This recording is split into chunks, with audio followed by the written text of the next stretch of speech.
Hello and welcome back to the Schooner Pod.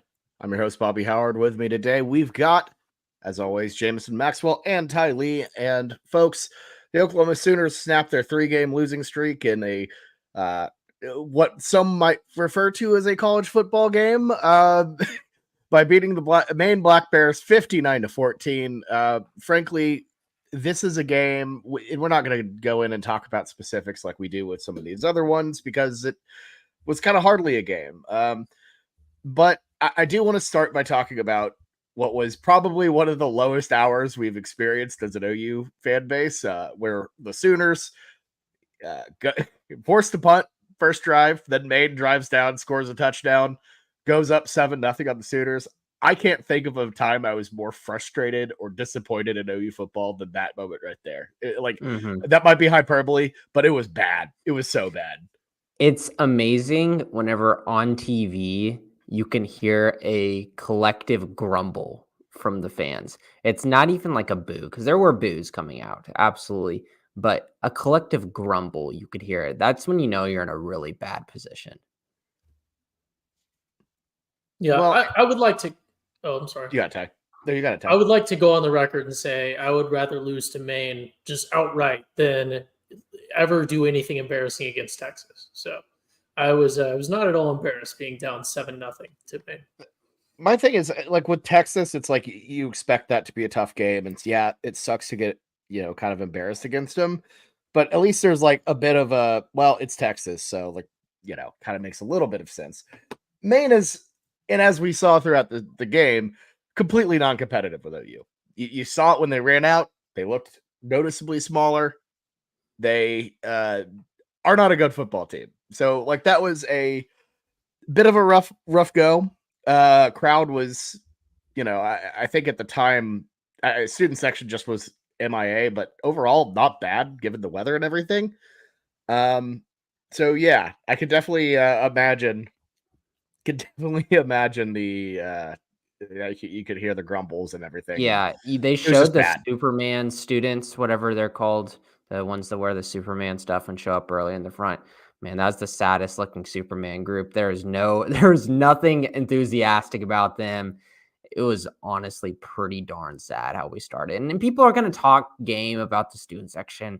That's just such an easy scapegoat. Like, come on, guys. Like, come on. The student sections it's going to be like the wind, who knows where you're going to go. But if you got the wind behind your back, they're going to keep on moving the ship forward. Unfortunately, everything was going against them right now. Yeah, I don't think this is the time or place to blame the students. That's fine. Yeah, I don't think you could be upset at them for not going to an 11 a.m. kickoff. That was rescheduled at the last second. Rescheduled at the last second in the rain. Like, if you have problems with the students not showing up, don't schedule Maine in November. That's fine.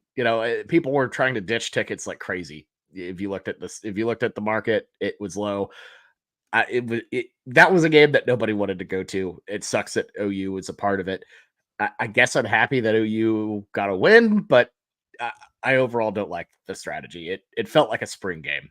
And Ty, I know this is normally where I go on a rant against the student section and clutch my pearls about them, but I actually stand with you on this one. Resident Gooner.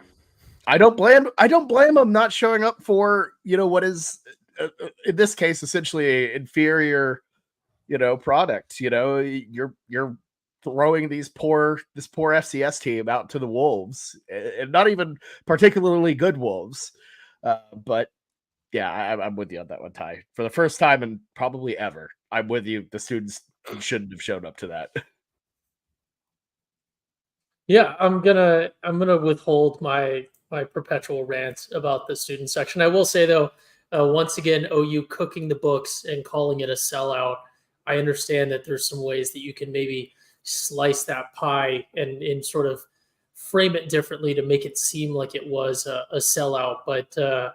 I mean, there's a couple arguments for the student section thing. There's where's the student section? And then there's I think, separate argument when you have the big games of, I would have liked to have gone to this game, but couldn't get tickets.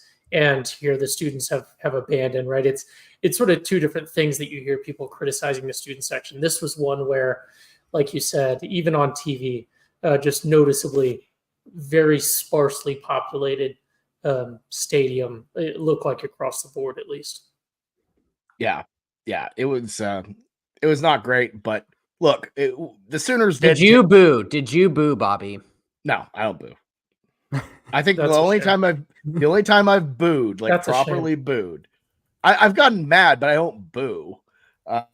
Not my own. I don't boo my own team like that. I did boo. I will say the last time I had booed was Mike Stoops against Baylor in 2014. That I was was about to I say booed. that's an okay time. Yeah, but I did not boo. I was mad. I protested otherwise. I just leave. Like if depending, like not all the time, but like South Carolina, I left. I was fed up there. Texas, I left. Was fed up there. But I don't boo. But no, I will say, like, I don't think we could, like, I feel like we kind of went in with a bit of a negative brush, but like overall, like OU did what they're supposed to do. All of the people in the comments for the past couple weeks saying we're going to lose to Maine were wrong. And they looked right. They looked right for way too long. You know, we touched on the 7-0, but really the entire first quarter was alarmingly competitive. It was particularly, and we'll not to dive into a full sort of talking point here. I want to keep it light, but we know that Joe John Finley is a temporary situation, but punting in your first possession against Maine is alarming. that is a damn script. We were alarming. on the 30, especially when, because of the, like we talked about, the disparity of the athletes, and no discredit to Maine, right? But our running backs, who've looked atrocious all year, look like monsters. Like literally all we had to do was just feed them the ball the entire game and we would have been fine. I don't know why we cooked up some weird scheme. And they also cooked one of the stats. In that first possession, Arnold definitely got tackled for a 1-yard loss, and they cooked it up to a 0 so that he wouldn't have a sack. But I will say the running backs have looked better as of recently, Javonte Barnes in the run game. So, I mean, this just reinforced that. But how much is this game actually going to make you feel confident going into Missouri next game in terms of the run game? My opinion's the same. I still thought that they were going in the right direction compared to where they were earlier in the season. But it's like, I'll tell you like a perspective thing, what I wanted to do. I was like, you know what? This run game looked really good. Let's look what they looked like at the beginning of the season. I went back to the Temple game and I was like, oh, they also did pretty decently in the Temple game, you know, in terms of like yards per carry, but that's just what it is. You're going to run the ball well versus inferior opponents. Just sheer physicality. There's nothing you can do to get outmatched by 50 pounds and a bunch of muscle. Like eventually they're going to break down. It does need to be said. Sorry, it does need to be said on the run game. We had 2 fumbles. Which is par for the course for us. We're fumbling animals. Yeah, alarming. One, I guess, didn't get reviewed. Kind of questionable on Tatum, that right down on the goal line, if I'm remembering correct. And then obviously the one that we lost. It was not Tatum. He's not the only one fumbling, for the record. Yeah, Sam Franklin probably shouldn't get that much burn. That was a honestly weird play call for one, especially when you don't have that kind of, experience, with speed option, and specifically between Sam Franklin and Arnold just felt weird. But no, it's one of those where I will say I think what Joe John has done, this is kind of going back to the Ole Miss game, is he's doing a better job of getting the ball to Barnes in space and getting him opportunities where he can kind of operate a lot more. Mm-hmm. And I think that is a credit, not really because of Maine, but because of the scheme. It's more about Ole Miss than anything. And you got to say, Barnes had a great game. Credit to him. 74-yard run was awesome. And a guy I want to talk about too. I don't know how much y'all were watching towards the end there. Xavier Robinson coming in. Yeah, that guy just absolutely bounced a defender off of him whenever he's running up the sideline. That was wild. Yeah, I know it's Maine, but he's a freshman, and dude's a dog. I really, really appreciated him. Like I think that's a solid back right there. He keeps putting on muscle, pounds, get him to be an upperclassman. He's going to be a short yardage king. Like it's going to be a lot of fun to watch him. For sure. Any Can other? we give Jackson Arnold some props, though? I feel like he made a lot of absolutely. good decisions. I feel like he was smart. There weren't a lot of like head scratcher plays. He had that one rolling out where he threw it as like a deep ball to JJ Hester, which is absolutely beautiful. Like this guy is the reason, though, even though this is versus Maine, but some of the things just by the eye test, this is the reason that you play him rather than Michael Hawkins. Michael Hawkins comes into the game. He's running the ball. He looks clearly a faster runner. He just can't throw the ball still. Yeah. True. Jackson Arnold can run the ball, not as good as Hawkins, but he can get those 5-yard first down plays that make it where you're not in second and long, and then make those amazingly accurate deep ball throws that really need to unlock a certain part of this offense. I just want to highlight. You got it. Sorry, we are stepping all over each other's toes tonight. I do just want to highlight, though, on the Jackson Arnold thing, and we do talk about, yes, it is just Maine, but when you talk about that one, like the deep ball to JJ Hester as well, right? The difficulty of making that throw does not change, right? Like sometimes whether or not a receiver can beat the defender like JJ Hester did on that play, obviously that becomes more difficult. But from Arnold's perspective, moving like that, throwing off, position like that, and making that throw as accurate as it was for as far as it was, doesn't matter who you're playing, whether it's in practice or whether it's against Maine or whether it's against a legitimate opponent like LSU or a poorly coached opponent like Alabama, it's going to be the same either way. So that was really impressive. And we are beginning to see, especially when it comes to Jackson Arnold, a credible threat from the air that really opens up this offense, especially if, obviously it seems like the receivers are maybe just sitting out for the portal at this point because we've had season ending, like left knee contusions, but it does certainly open up some more stuff for this offense, and we do have to give that credit. And I think that the throwing accuracy and decision making specifically obviously was under much less pressure because it's Maine, but making that accurate of a throw in the way that he did, doesn't matter who you're playing, that's the same level of challenge. So really, really exciting to see because we didn't see that early season. Yeah, I think Arnold clearly looks a little bit more comfortable. It's easy to be comfortable against Maine, but he looked more comfortable against Ole Miss. I feel like he is definitely hitting his stride a little bit, and you can tell that the passing talent is significantly better than Hawkins. The running talent is good enough, to be considered relatively mobile. And it's clear he's the guy going forward. Yeah. And you have to do whatever you can to keep him. But I do want to say, wide receiver wise, JJ Hester kind of finally had a little bit of a day. It was just that pass, really, to tell you the truth. Yeah, but he did. I think for me, he just didn't drop obvious passes, which is fine. But it's not much to say. It's not much to crow about. But that's specifically that. Every time he catches the ball, though, it seems like he wants to drop it. That 90-yard catch, Bobby, like it's something. I don't know what he does. I don't know if it's a drop thing or if it's just him and how he puts it in his hands. Like he does a little bit of a little bobble with it each time. It always freaks me out. Yeah, for sure. Okay. I don't think there really is much to talk about with the defense. I mean, brutal first drive. Can I talk about Eddie Pierre-Louis? Oh yeah, dude's awesome. What do you think? There's we've talked about this in the past. There's times where their 15-yard penalties are just totally okay. That is not an okay thing, but I kind of thought it was hilarious. So at this point where I'm just jaded, I'm kind of pretty close to jaded as an OU fan at this point. That was entertainment. I was the little kid sitting yay! I didn't even care what happened. I was just excited to see something crazy happen. Yeah. Yeah, I would just like to go on the record and say that 15-yard penalties are only cool and appropriate if they're blatantly obvious personal fouls. Or the guy who stood on his head for Incarnate Word. Yes. Do you guys see that? Did you see that, Ty? No.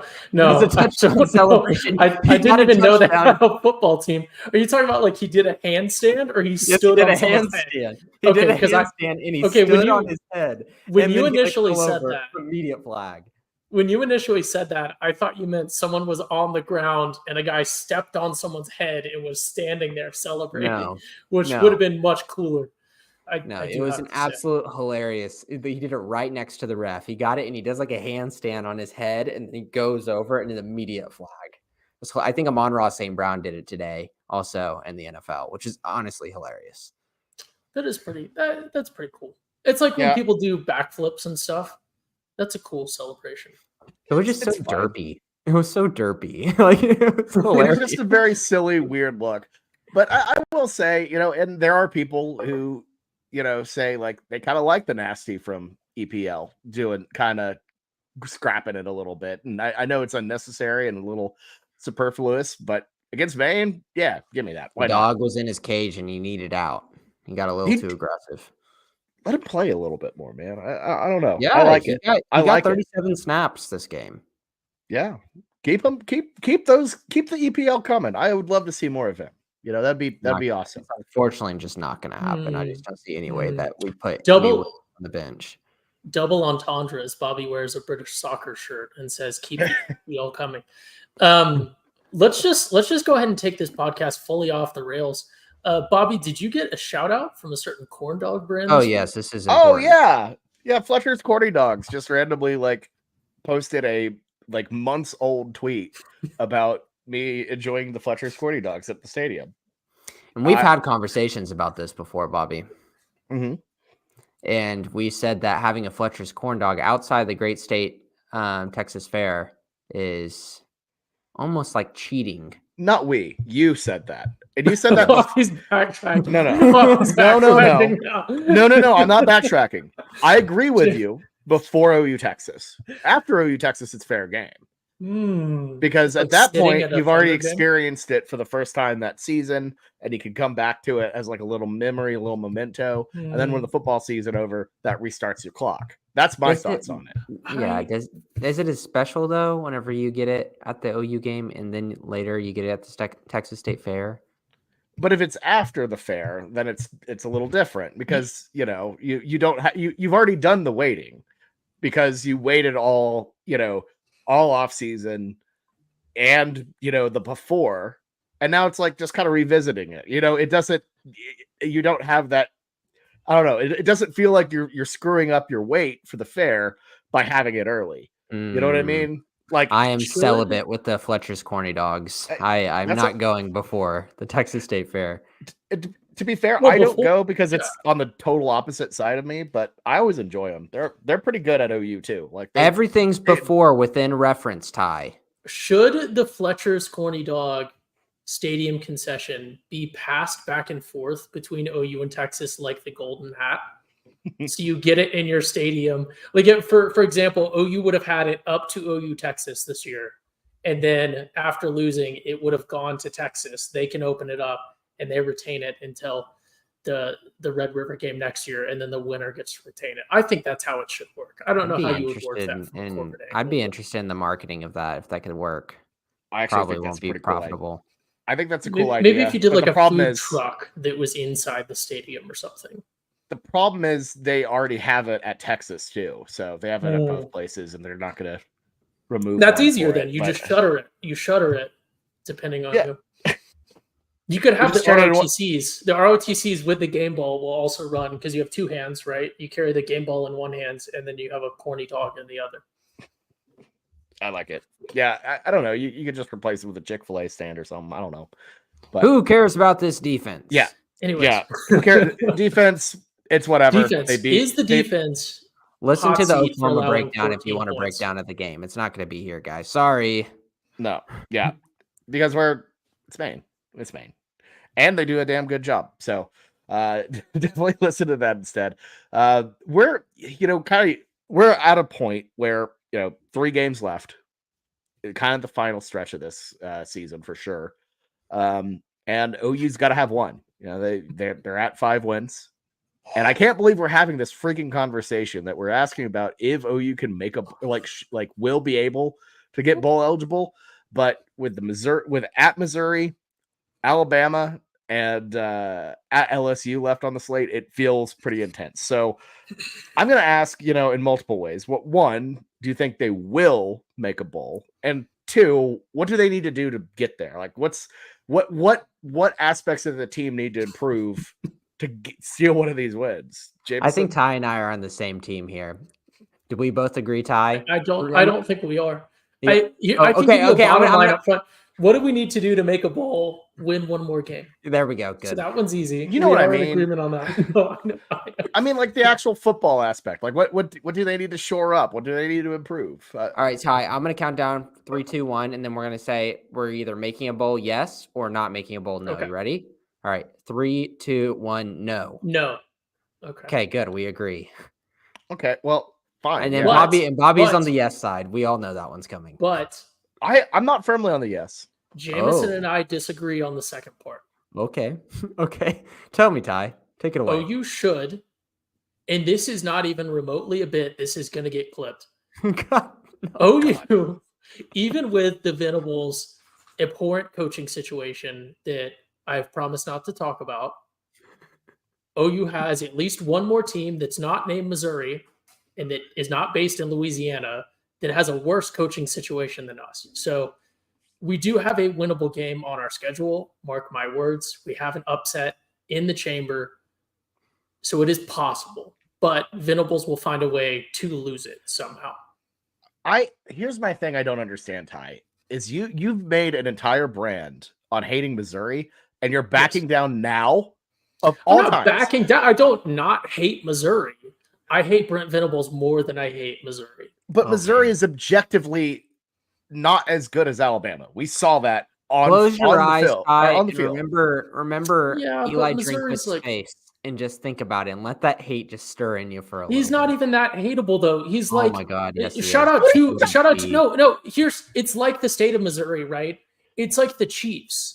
They drive apathy more than anything else, right? They're not like a hateable villain. Like as much as I want to hate Missouri, it's like the Chiefs. They're just not like they're not lovable, but they're not like you can't get mad at them like you could get mad at like the Pats. And this is now we've opened up a whole new rant of mine about how at least the New England Patriots were a hateable villain. Whether you loved him or hated him, you could hate on the Pats. I think a lot of Oklahoma fans hate Missouri. You're also going on a rant to a Chargers fan about how the Chiefs aren't hateable. Like a division rival. If you're in San Diego or LA and you're beefing with people in Kansas City, you've got bigger problems. Kansas City is essentially like Golden State before the Kevin Durant thing. Like you respect Stephen Curry like Patrick Mahomes so much, but there's a part inside of you that you dislike. But we can move on from that. And okay. I guarantee you there's a lot of OU fans, Ty, that hate Missouri. I hate Missouri. Yeah. If the Caden Green thing would have never happened, I would have been more a little bit responsive to your take. But that thing was like the bad. You know, like they're in in today's day and age, you can poach people and take them away with money. I think that's fair. That's part of it. It sucks. But whenever it happens, the fans have every reason to be angry about it. And there were a lot of fans doing some crazy stuff about after that, like going on and just destroying Caden Green's dad's business on Yelp. I also want to note as well that,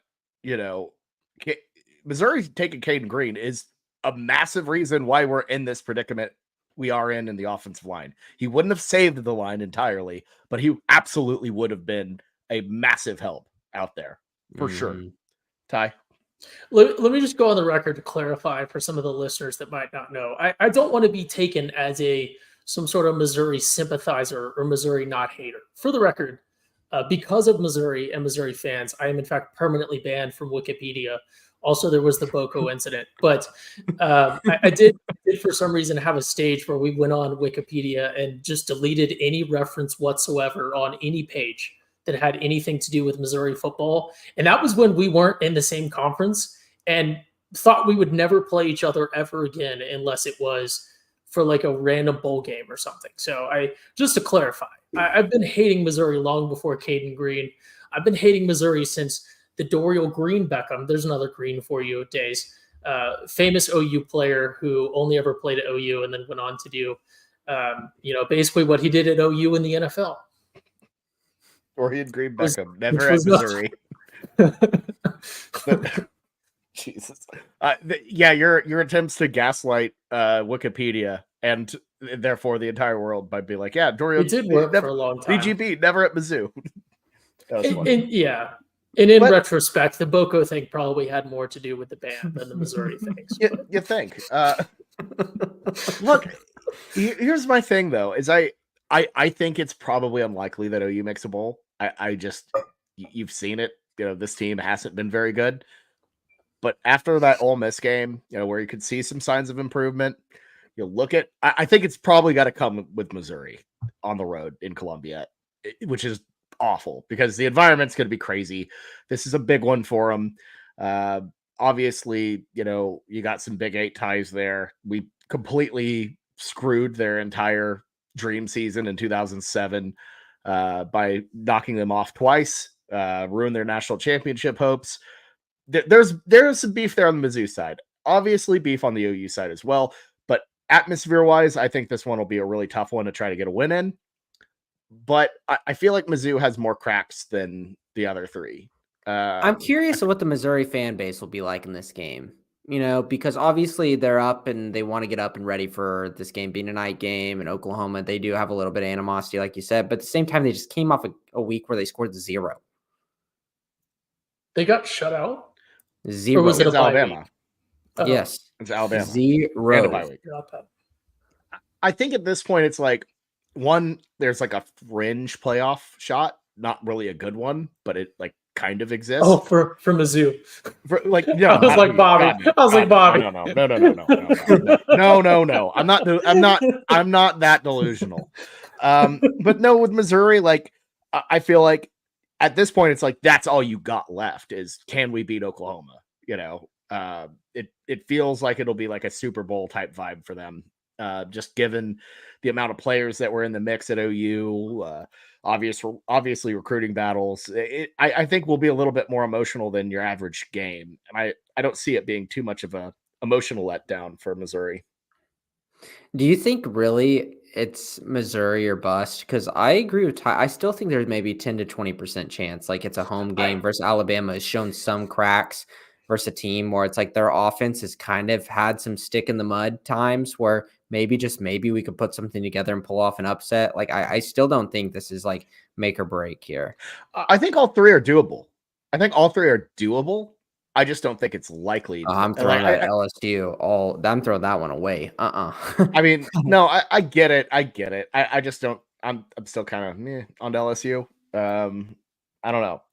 I think that's obviously the least likely of them, but I don't think it's a 0.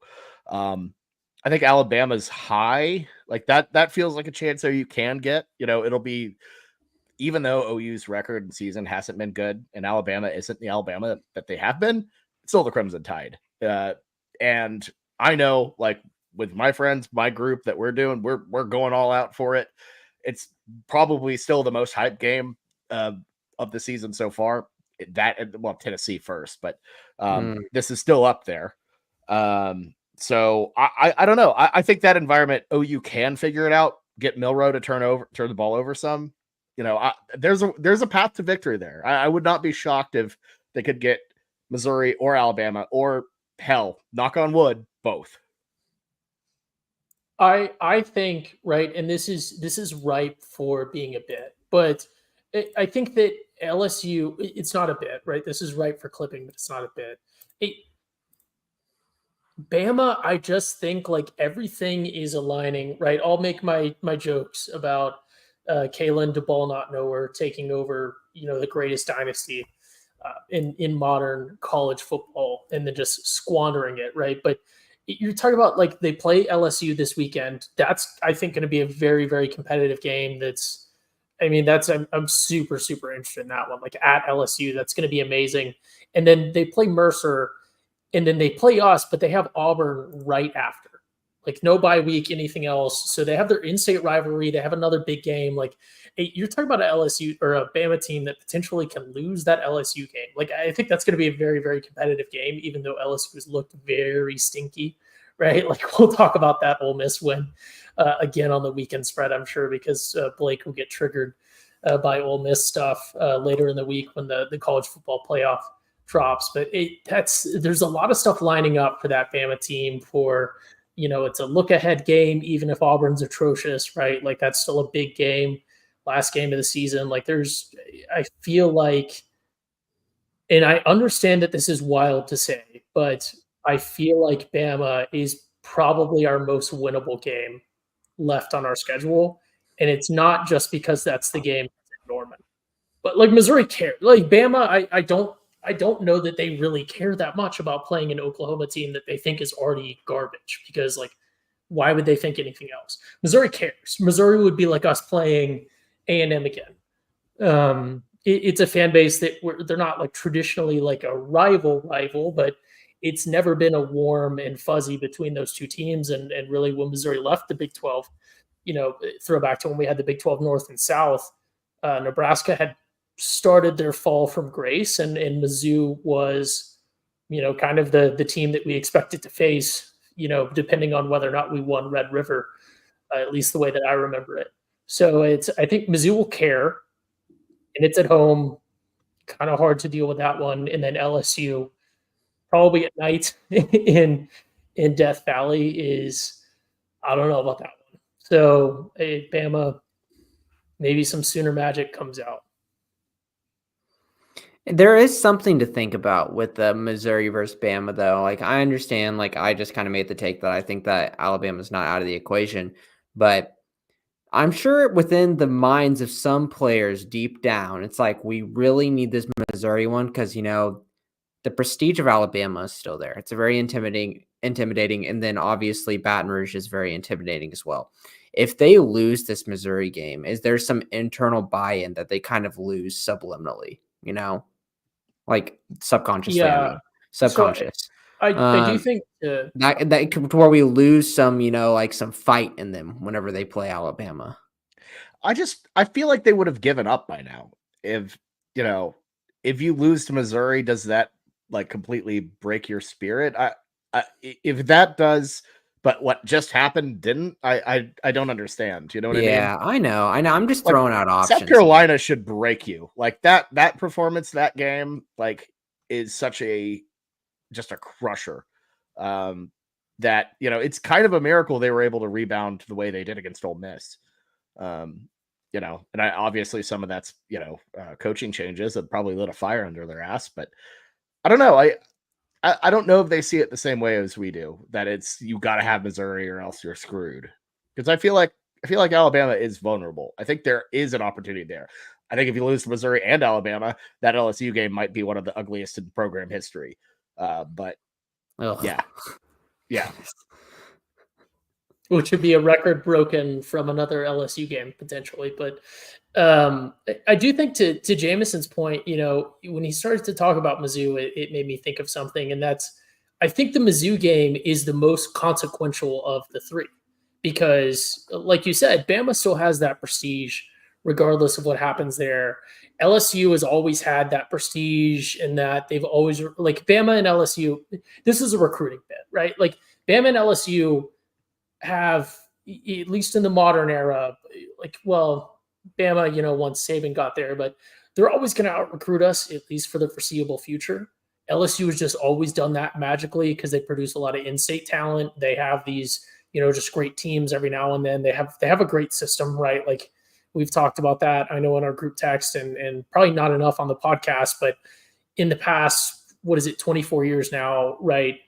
Three national championships with 3 different coaches and 4 different athletic directors. That's a system at LSU that just works. Like, they can produce results with whoever you plug into, right? Like in Joe C's tenure at OU, and when OU has had 3 head coaches, LSU has had more than 3 and produced 3 national championships and everything else. But Mizzou is a team that we are, like we just talked about, right? There's a big recruiting battle between us and Mizzou right now.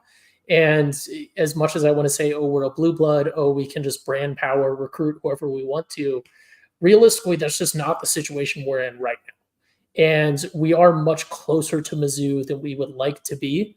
I think we do still have a lot of brand power helping us there, especially on certain sides of the ball that we need to do a better job, certain position groups, not sides of the ball, that we need to do a better job of recruiting on. But I think we lose to Mizzou, right? Like, you can see a pretty consequential shift in things when it comes to recruiting, and when it comes to OU's future, versus losing to Bama. Like, the whole season, right, has hurt us. I don't want to make it sound like, oh, we're still a blue blood, we're still great at recruiting. if we would just win the Mizzou game, we could still recruit at a top 5 level. That's not what I'm saying. But we lose to Bama, we lose to LSU. I don't think that hurts us as much as it does losing to Mizzou in things like recruiting, things like developing this program and getting that reputation, right? Our reputation takes a much bigger ding losing to Mizzou. So as much as yeah, and I think I hate the fact that we're like, we got to win this game so Missouri doesn't overtake us. But yeah, I mean, that's the state of the program right now, where we are, and that's where Missouri is. They're a hot up and start team. Had a great year last year, has been wobbly this year. And I think if OU could go on the road and beat a Missouri team that, even though they're not great, they still only have 2 losses. OU has been a disaster. We're like, hey, even in our bad year, we could go into Columbia at night and win. And I think that would be helpful for recruiting because you could completely kind of quash the whole, OU's old news. We're the new thing. We're Missouri, that sort of thing, Jameson. I don't know, Jameson. What's your take on it? I know recruiting's your corner, but yeah, I mean, I don't know. I think that really the best way to recruit about this season is to almost just call the season a wash. I think that, yes, a win would be nice, but the majority of it is just going to be saying, hey, things didn't go well this season. This wasn't our year, but look at our track record. Look what we've done, putting people in the league. Look at our past. Let's move forward and not look at the present and kind of frame it in a different way. I think that's probably our best bet. I mean, I think it's fair, though, Bobby. I really do think it's fair. Obviously, whenever you're talking about win now, versus Missouri will obviously help you moving in the forward, but moving in the future. But there's not too many big recruits right now that we're going back and forth with on Missouri. The battle's already kind of ended. Right. It's more of a program trajectory situation. It's about trying to stay afloat because this is a disaster, or this season has been really, really bad. It's been bad. You can win out, and hypothetically, OU wins. If OU wins out, goes 8-4. I don't know if you would call that a disaster, but it would still not be good. I think you would. I don't know what that world probably just doesn't exist, but I think you look at it and you can salvage something where you can say it was not good, it was bumpy, but we figured it out and we got something out of it. And I think that's really the goal at this point is just cobble together what you can and try to just stay afloat and, see if you can get a winning season by some miracle. I don't know if they can do it or not. I think it's a non-zero chance at this point, that you could go 7-5 or, 8-4. 8-4 feels like not a pretty big non-zero. Zero. You're right. I don't know. I don't. Can you imagine if we went 8-4, Bobby? Close your eyes. I say this all the time on this spot. Close your eyes and envision it. Can you see it? Can you see yourself sitting in that world? I think I would end up being more mad than anything. Be like, we were really we could go on a 3-game stretch of beating Missouri, Alabama, and LSU, but we can't, handle South Carolina at home. It ain't happening. Yeah, it ain't happening. But I don't know. Crazier things have happened this college football season. I don't think it's going to happen. I think they can get 2. I think they can get 2. Let's talk a little bit. Let's talk a little bit in depth about Missouri and what to expect. I feel like it'll be interesting in this game to see where the health of Brady Cook is at. Them coming off a bye week is really, really crucial because, their backups are pitiful, absolutely pitiful. And it's a complete 180. And with that unhealthy Brady Cook, also it didn't look too good. But whenever he's healthy, this was a decent team at the beginning of the season. I understand a lot of people said Paper Tigers makes sense. But he's going to be a guy who's going to up the ceiling of this team. And you figure that if he got a week off, he should be better apt to do well in this game. So, I mean, I'm really curious. You're going to be able to tell the first couple of drives of how does this guy look? How is he mobile in the pocket? Can he move? Is he actually getting closer to 100%? Or is this an injury that probably could have sidelined him for the rest of the season? Yeah, I mean, that's going to be pretty big. Obviously, he's been struggling with that for a while. Had to be sent or had to go to the hospital for Auburn. Which is still the wildest thing to me. And then came back. Like, what the hell happened there? But I mean, I agree. I think if Cook plays, Missouri, is a significantly better team than if they have freaking Drew Pine out there. I think that changes the equation quite a bit. But if Cook can't go, I mean, that really does kind of change everything for Mizzou. I think you kind of like OU's chances a lot more if you send Pine out there, because if you look at Alabama or if you look at Missouri this season, they haven't been throwing the ball very well at all. Theo Weiss has been their leading receiver. Luther Burden has been kind of a mystery. You have Brett Norfleet get in there here and there, but overall, the passing attack hasn't been what you think. Noel's hurt. I believe he'll still be out for this one. So I don't know. This is a Missouri offense that is kind of dwindling a bit. Yeah, I mean, if Drew Pine goes into this game, I'd live bet Oklahoma straight, because I feel like that's a team that cannot move the ball on the opposite side. And here's my thing: is why are we like? I don't understand why beating Missouri would be like this shocking thing. Like I think it would be big, it would be surprising, but I don't think this Missouri team is that great. It's why it's a 2.5 point spread. Yeah, I mean, like yeah. it's essentially, it would be, even on neutral turf. Like, Yeah. So it's just because we're in Missouri. Honestly, it might be Oklahoma if it was on neutral turf. Yeah, yeah. And I think the difference in this game to me lays with the OU defense being a significantly better unit than Missouri's offense or defense. I think that's the best unit on the field. The question is, can they, as it always is, can the OU offense do enough to, score points, and can they avoid completely, melting down? They've done that pretty much every tough competition game, or pretty much against any tough competition they've run against this season. But I don't know. I like OU's defense here quite a bit, especially against the that kind of depleted Missouri offense. I want to hear more about Ethan Downs and how he is moving forward into this game, because the defensive end group didn't look as good as I'd hope in this Maine game. And I feel like getting a good pass rush to either get Brady Cook, if he doesn't have as much mobility and he's not completely healthy, having a good pass rush will really rattle him. Or if it does get to the point where it's Drew Pine, you need to get a guy who's obviously made a bunch of bad decisions in the past to make more bad decisions. And PJ Adebaware is great and everything, but at the same time, they're still going through some growing pains. And Ethan Downs is such a big key to have opposite side of R. Mason Thomas. He does so many good things that R. Mason Thomas can't, and the vice versa. That I feel like he's a really key person for us in this team. I do want to say this with Adebaware. I'm really intrigued to see what happens with his injury that he picked up late against Maine. To see what happens with that. Hopefully, that's not long term. He was pretty banged up, had to like limp off the field. So hopefully he can play. It would be nice. The more burn PJ gets, the better, because he is still not quite there yet as a player, and you need more. You need more out of him, I think, and it'd be good to see him get more burn, get more practice, and I don't know. And look, from the St. Louis area, so kind of a bit of a homecoming situation for him. So if he can play, that'd be cool to see him out there.